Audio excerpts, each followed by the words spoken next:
সরস্বতী পুজো আর মাত্র কয়েকটা দিন বাকি, তাই বসে পড়েছি সরস্বতী পুজোর ডেকোরেশনে।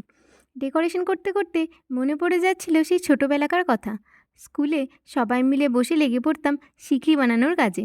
পড়াশোনা থেকে তখন কয়েকটা দিনের ছুটি। স্কুল ছুটির পর আবার শুরু হয়ে যেত ঘরে এসে ঘরের সরস্বতী পুজোর ডেকোরেশন। মনের মতো করে ঘর সাজাতাম।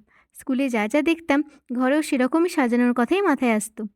ছোটোবেলা থেকেই সরস্বতী পুজোর ডেকোরেশন আমি নিজের হাতেই করে আসছি। এবছরও সেরকমই হবে।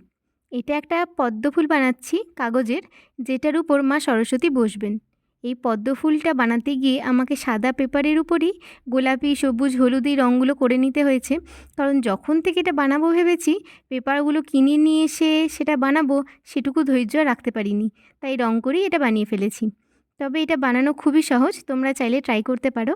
আর এটা কেমন লাগলো অবশ্যই কমেন্টে জানিও। ভালো লাগলে লাইক করে দিও।